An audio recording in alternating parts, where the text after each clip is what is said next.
আমি আজকে তোমাদের সাথে শেয়ার করতে যাচ্ছি কিভাবে আপনি আপনার ফেসবুক পেজকে দ্রুত গ্রো করতে পারবেন একদম শুরু থেকে।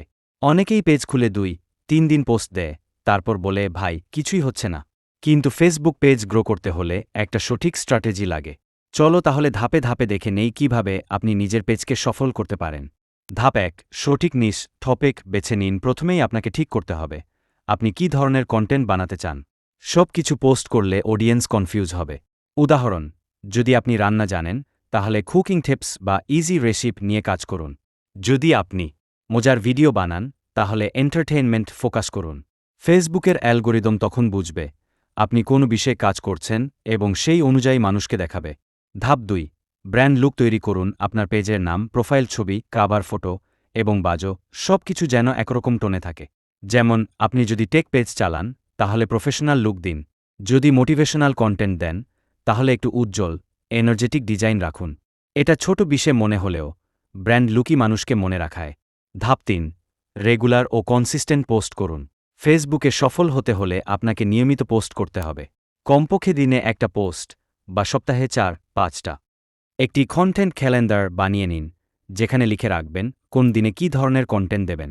টিপস, সকালে 8-10টা বা রাতে 7-9টা পোস্ট দিন, এ সময় এনগেজমেন্ট বেশি। একই দিনে ছবি, ভিডিও ও রিল মিশিয়ে দিন যাতে ফলোয়াররা বোর না হয়। ধাপ 4, ট্রেন্ড ও ভাইরাল কন্টেন্ট ব্যবহার করুন। ফেসবুকের সবচেয়ে বড় শক্তি হল ট্রেন্ড। যখন কোনো গান, নিউজ বা চ্যালেঞ্জ ভাইরাল হয় আপনি সেটার সাথে আপনার নিশ মিশিয়ে কন্টেন্ট বানান। উদাহরণ, যদি আপনি ফিটনেস পেজ চালান আর ডান্স রিলও ট্রেন্ড করছে তাহলে আপনি বলতে পারেন ফিটনেস মানে শুধু জিম না, নাচো এক্সারসাইজ। সাথে একটা ছোট রিল বানিয়ে দিন। এইভাবে আপনি ট্রেন্ড ব্যবহার করে রিল বাড়াতে পারেন। ধাপ 5, অডিয়েন্সের সাথে ইন্টারঅ্যাকশন। ফেসবুক ভালোবাসে এনগেজমেন্ট, মানে যত বেশি মানুষ আপনার পোস্টে কমেন্ট, শেয়ার, রিয়্যাক্ট করবে তত বেশি আপনার পোস্ট অন্যদের নিউজ ফিরে যাবে। তাই দর্শকের সাথে কথা বলুন, কমেন্টে রিপ্লাই দিন, পোল চালান, প্রশ্ন করুন, মাঝে মাঝে লাইভ আসুন। মানুষ তখন আপনার পেজে কানেকশন ফিল করবে। ধাপ 6, পেইড প্রমোশন ও বুস্ট। যদি একটু বাজেট থাকে তাহলে ফেসবুক অ্যাডস ব্যবহার করুন, কিন্তু মনে রাখবেন অডিয়েন্স সিলেকশনটাই আসল। যদি আপনি বাংলাদেশে কাজ করেন তাহলে শুধু বাংলাদেশ টার্গেট করুন। আপনার নিশ যদি টেক হয় তাহলে টেক ইন্টারেস্টেড লোকদের সিলেক্ট করুন।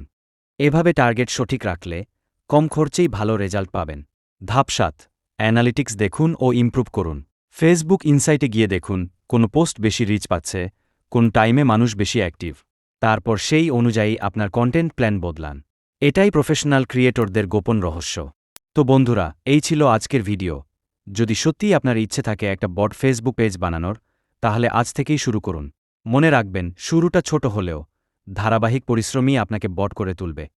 ভিডিওটা ভালো লেগে থাকলে একটা লাইক দিন, কমেন্ট করুন।